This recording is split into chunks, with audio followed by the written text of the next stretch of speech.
Let me have your attention for a minute. This is something for the ladies. I'm chilling with the queens of the Stone Age. Hello, welcome to Queens of the Stone Age, the show where girls in this case, get together and smoke weed and talk about whatever we want. My name is Mira Gonzalez. I am your managing editor and host of Queens of the Stone Age, which is brought to you by Mary Jane, which is a cannabis media company owned by Snoop Dogg. I am here today with the band Potty Mouth, which is... What's up? Hey guys, how's it going? This is Allie, Abby, and Victoria, and they are here talking to us today about whatever, but specifically their new album Snafu, which is out on March 1st. I got that right? Mm-hmm. Nice. Yeah. How are you guys doing? Good. Yeah? You guys doing well? Mm-hmm. Yeah, this is fun to be here. Yeah, I'm glad. So do you guys have a long history with weed? Specifically, I do want to shout out our Green Angels sponsors, which is a all-female weed delivery service. So that's the weed that we're going to be smoking on today. This is Blue Dream. You can check out their website at greenangels.buzz, B-U-Z-Z. They're awesome. So do you guys smoke weed in your day-to-day lives? Does that have anything to do with your songwriting process?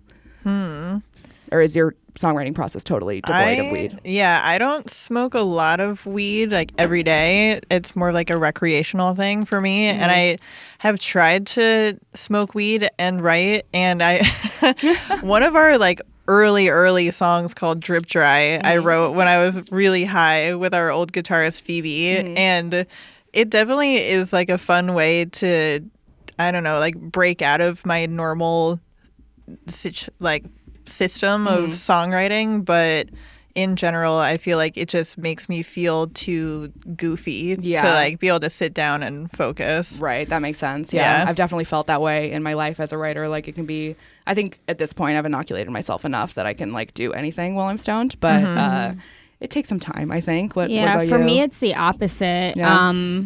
I love weed. I smoke it all the time. You're in the right place.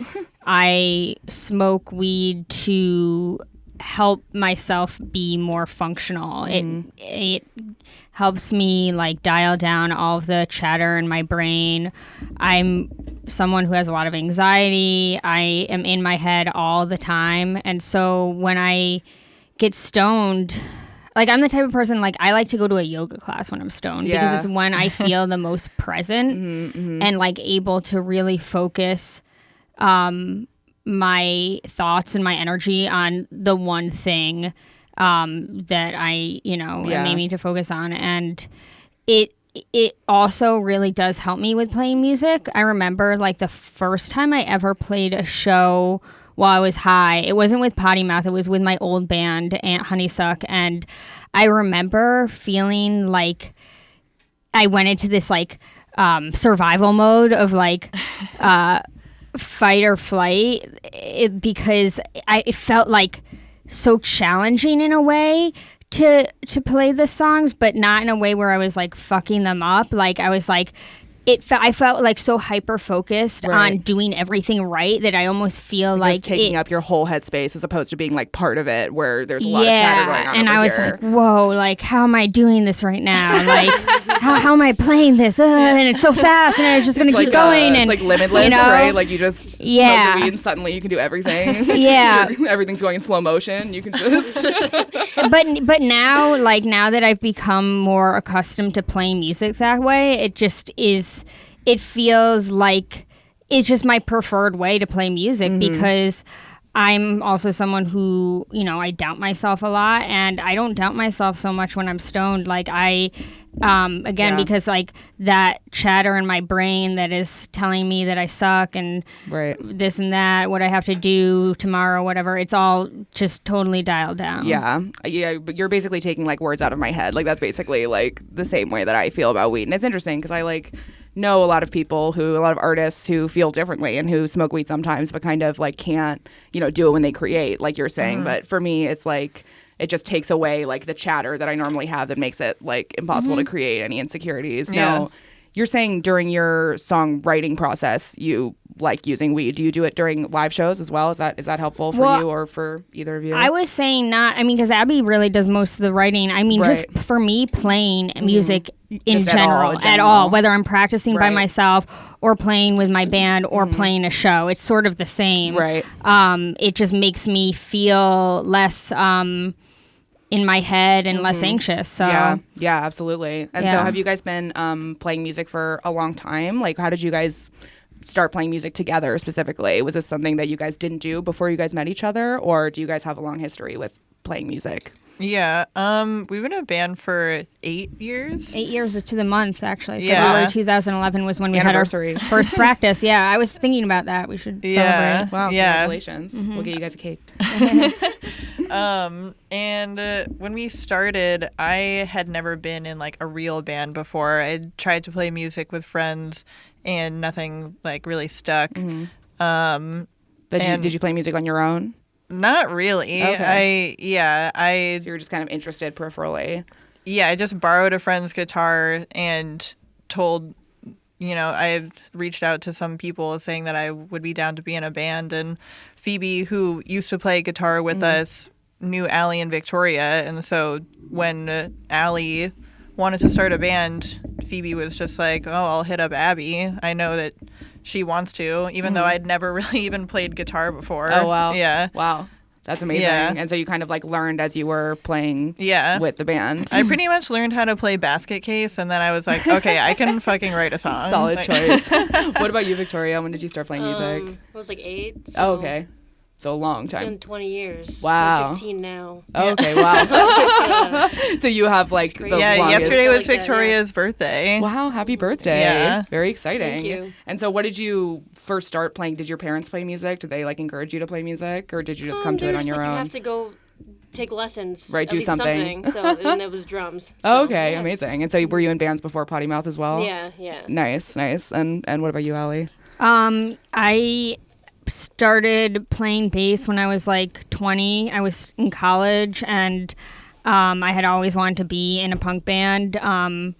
And so I like started practicing by myself, and then met someone who like literally just handed me a cassette tape and was like, I wrote these 10 songs. I'm looking for a bassist and a drummer. If you're serious about learning bass, learn these 10 songs. And that became my first band. And that was like 2 years before Potty Mouth started. And then, and that's really the band that taught me, what it means to play bass in a band and not just practice by yourself. Right. And eventually, like, after playing with that band, I really just wanted to start something with specifically, like, all women. And like Abby said, I knew Victoria from college, knew she was a drummer. And so, we just got together and... I had never even met either of them. Yeah. Oh, okay. Until our first practice. Oh, wow. I'd seen Allie's band play before, but... Yeah, we'd never talked or anything. Yeah, like my first band played the library where Abby's mom works. Wow. Yeah. Oh my God, your mom's a librarian. They're like the most important people in America. I love librarians. Wow. Okay. So you guys have like kind of varied histories in music then. So you guys are coming out with an album very soon, March 1st, right? Yeah. And so your last album, I believe, was 4 years ago. And so I come from a family of musicians, so it interests me. Like, do you guys think that amount of time is the ideal amount of time that you would take to make an album in your ideal world? No? No, it was not by choice. No, it was actually... Would you be like more prolific or less prolific in terms of like when more. you come out with the albums? More? Yeah, way more. Okay, because I know a lot of musicians who say the opposite, who are like, I wish I could take 4 years to make each album and take a lot of time with it, but you guys don't feel that way. No. The art... Well, I mean... I think She's when popping off. No, do it. We love it. It's like, of course, like we want to make a carefully crafted, like well-produced album. Of course, we want to take our time. Does that require multiple years? No. Okay. Like the multiple years comes from, the inevitable obstacles of merging art with business, because like. The art is prolific. We have so many songs. Like, we have so many albums worth of songs that haven't been released. It's not like there's a shortage of material. Right. it's the business side of it that It's so makes slow. things slow. And if somebody's saying this is worth producing, this is not worth producing, this is a song we like or whatever, and not really. And if we weren't invested in this band at a career level, if we didn't truly want to, make this our career path, then it wouldn't matter as much. If you're trying to make a living off of being an artist, it's a different thing. And so, like, when the opportunities to do that are so few and far between because of, the industry and who's on what label and how much money, it's just very hard. So yeah, that makes sense. Yeah. So you guys released this album on your own label. Was it your label? Is that your label? It's a label called Get Better Records that was started 10 years ago by my partner Alex. Okay. So we are dating. Alex lives in Philly. I live in LA. We're in a long distance relationship. I just started helping out with a label this past year from just like the LA branch. Branch or whatever. I don't know. Right. Eventually we're gonna move the whole label to LA, but this year sort of marks the transition of that, where we're gonna do a Get Better Fest in Philly, and then we're gonna do a Get Better Fest in LA with West Coast amazing. bands. Yeah. Wow, that's we have a amazing. lot of West Coast bands on the label. So And so were you guys with a different label on your last album, and then you transitioned to your own label essentially? Is that right? yeah, basically. I mean, our first album, Hellbent, came out on Old Flame, which was great. Shout out to Rob. He loves to smoke weed. Nice, we like that. Yeah. Good job, Rob. Yeah, and that's the album that kind of really gave us our start, and that's when we started touring more seriously and stuff. And and then for our EP that came out in 2015, that was a different label, and didn't work out the way we wanted to. So luckily we haven't been in any binding contracts. I mean, that would be that would be worse. Yeah, it kills so many bands. Yeah. It does. Yeah, absolutely. Yeah, I mean, so what was the experience like then? Going from, because obviously any label that you're on, you're going to have to be asking for the advice of other people and the input of other people. You don't get full creative control, so to speak. But it seems like with an album that you and your partner, or with a record label that you and your partner run, you guys probably were able to achieve full creative control, I imagine. Was that a big relief for you guys? Is that something that is exciting for this new album? For sure. I mean, to not have an A&R person breathing down our necks, being you should do this, you should do it's it's so confusing. Basing the value of art on analytics and business success, I think, is always doomed. I don't think that there's any way to say this art is more valuable because it makes more money for X, Y, and Z reason. It's not the kind of thing that you can really put value on in that way, and it's a shame that people are being made to make their art under those constraints specifically. I think that's really, really hard as an artist. Right. And there's also so much tied up with having money. If you have or if you're independently wealthy and can afford to because being in a band, unless you're touring literally constantly or just achieving that rare commercial success that is, and even if you do that, you'll probably have to tour constantly still. So if you're a person in a band and you can afford to not work a full-time job, or your parents help pay for your recording, things are going to be a lot easier. And I feel like that's not something that people have been really talking about, but it's something we've been talking about a lot lately, because it's frustrating. I mean, and that's life. We all come different points of advantage, but it all has to do with the fact that there isn't as much monetary value or career lucrative that kind of mainstream value put on art as a career path. Yeah, absolutely. Even though what would the world be without art and music? Well, it's crazy about artists, because it's if you're an artist who is not yet successful, and by success meaning if you're not yet making money off of your art, basically, then you're seen as a lazy slob, basically. Oh, you're a musician. Okay, fine. Have fun with your band. It's a trope. People say that. But then the second that you get popular and people are appreciating your art, you are the most respected person in America, and everybody loves you. Then you're Rihanna, and then everybody and it's thinks so you're hard the shit. to, and it's the middle ground is nobody talks about it. It's nobody talks about how you get there. Why? It's really, really it's hard. such a hard jump to make. Yeah, especially if you don't have your own personal funds, because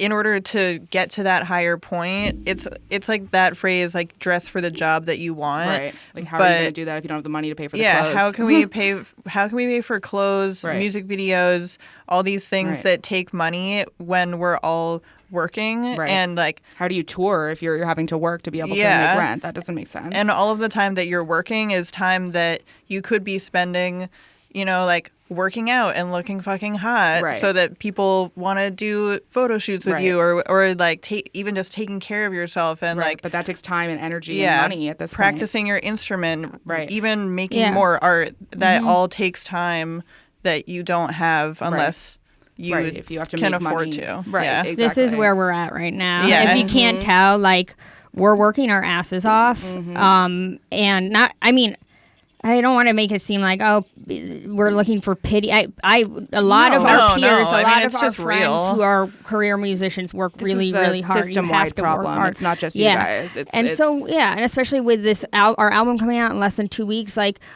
on top of having a full-time job that I have to have literally just to get by in LA, just so I can pay rent. Yeah. And I'm living here so that I can do this band. Yeah, I mean, it's essentially asking you to work, 2 jobs. That's what I feel like. Literally. Because it's like the second, so I use every minute of my lunch.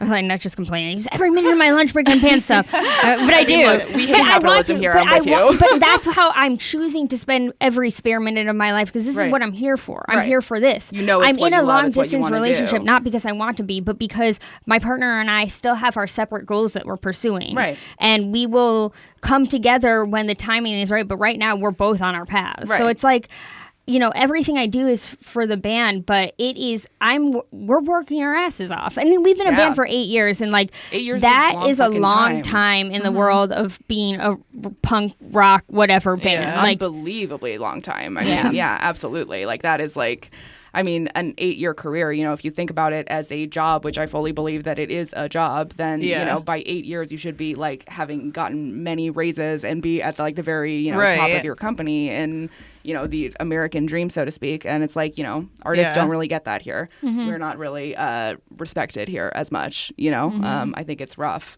It's, I don't know, being an artist under any industry that is intended to make money, I do wonder how doomed that is, it just seems like art is something that should not be connected to capital inherently. And that makes for an incredibly difficult time for artists in general. You guys especially, I imagine. I mean, being like a young girl punk band, I was doing my research before you guys came onto the show, and researching you guys, I see a lot of people saying like Riot Girl, like Bikini Kill, and I love Bikini Kill. I think that's like fantastic. Like I am super down, but at the same time, I wonder, are they just running out of ways to explain female musicians? Yeah, for sure. I think, do you guys ever feel like you are? It's something that we've been dealing with our entire time as a band, getting that reference, and we've talked about it a lot, and how that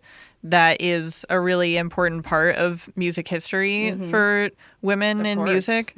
But it is just a really boiled down way of literally just looking at music, not listening to what's happening, because just seeing 3 girls on a stage, looking or just hearing a female sounding voice, like oh, that's like a girl, and like especially in like a rock music context where it's not like so often like the female voice is like associated with like pop singing, but like to hear like a female sounding voice performing like a rock music, people hear that and they're like, oh, that's like Riot Girl, or that's female fronted, as if female fronted is any kind of descriptor for sound. One band that has girls in it.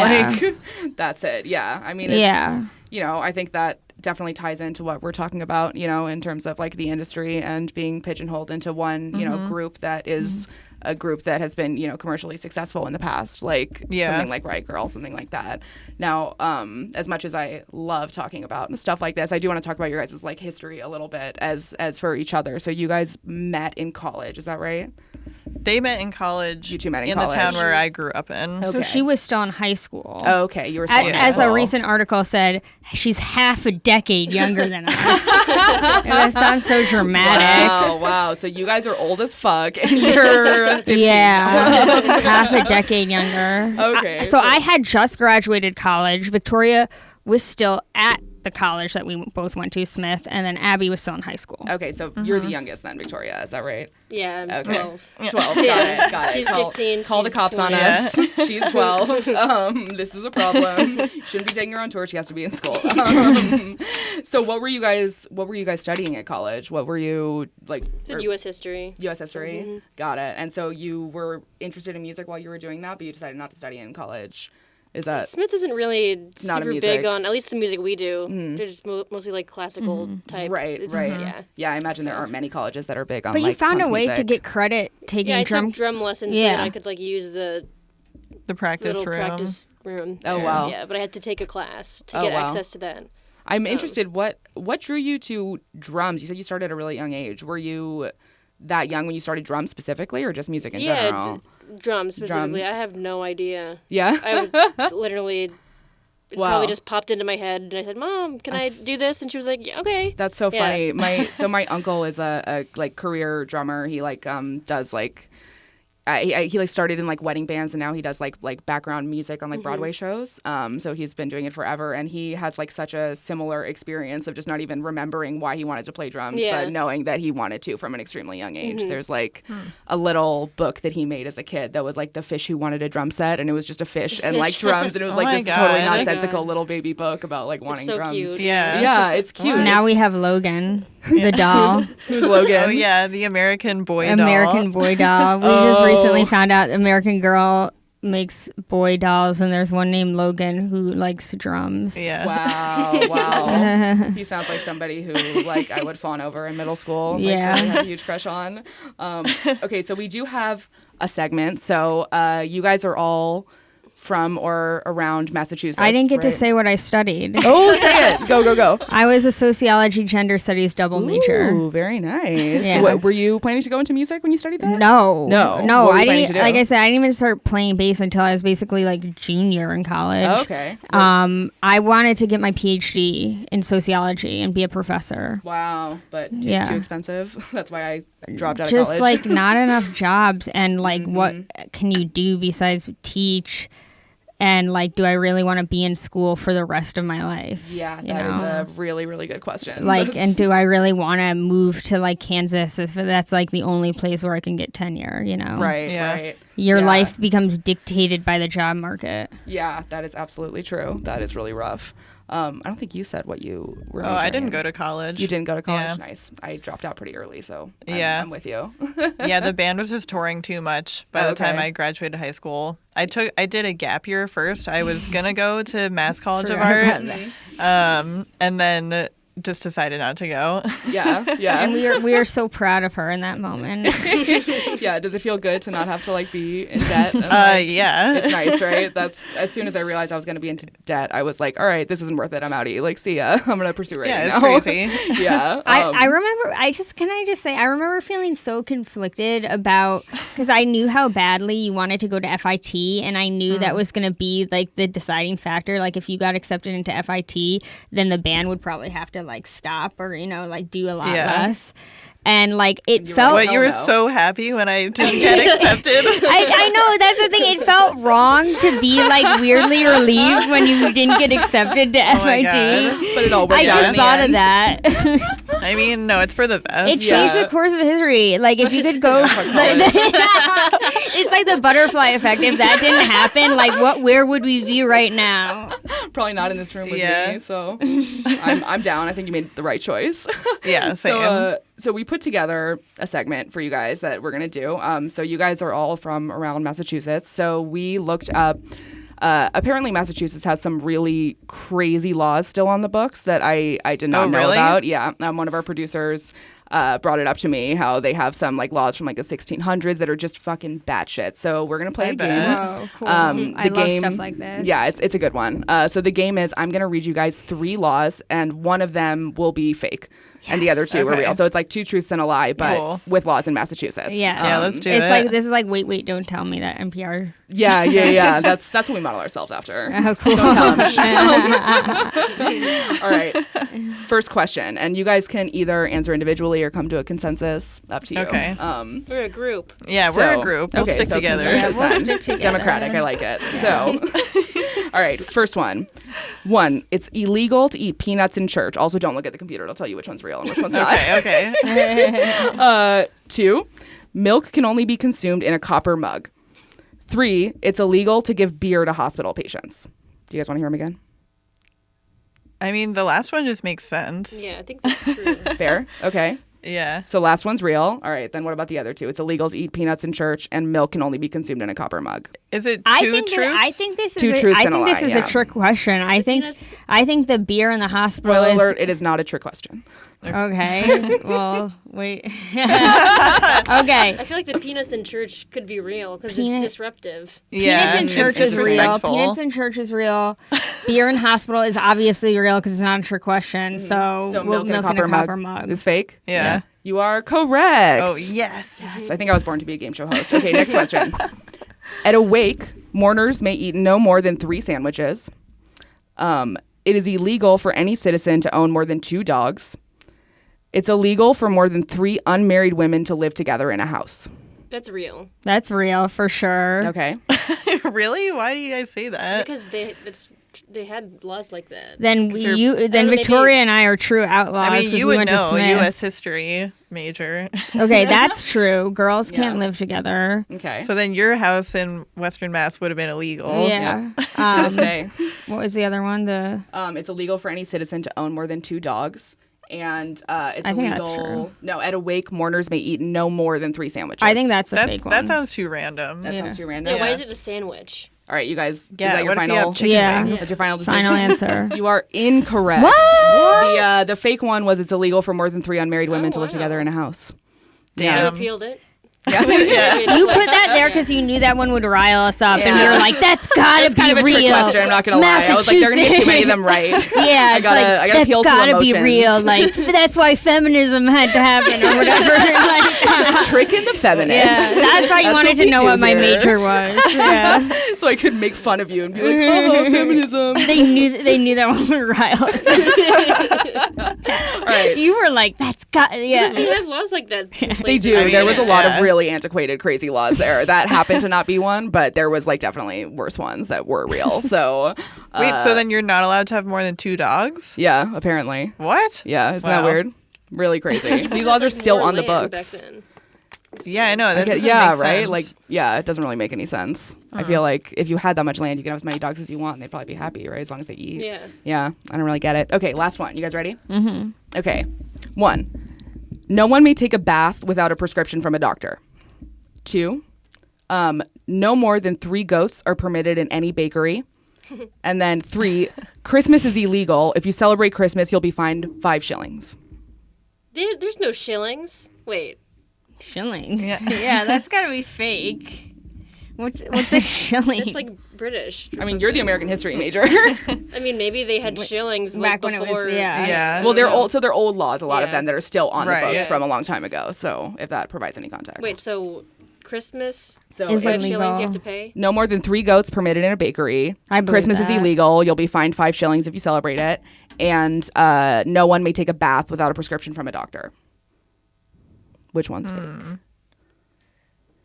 Tough one, Why huh? are they not celebrating Christmas? They're all Yeah. Puritans.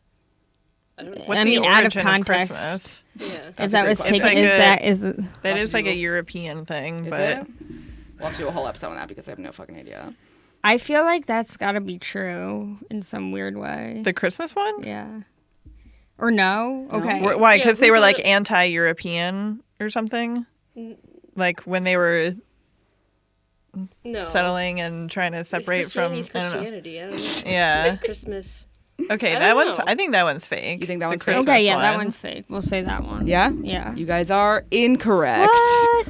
The fake one was no more than 3 goats are allowed in a bakery. Okay, I for sure thought that was true for some reason. Weird stuff like You that. said any bakery. It was like made it seem like Yeah, I'm a like very any tricky writer. bakery at all. Like I'm glad I was able to trick you guys for at least 2. I thought for sure like you guys would be like, easy, I've Googled this before, like no problem. Oh my God, no. Very nice. Well, thank you guys so much for being on our lovely show. thank Yeah, you. thank you for So having fun.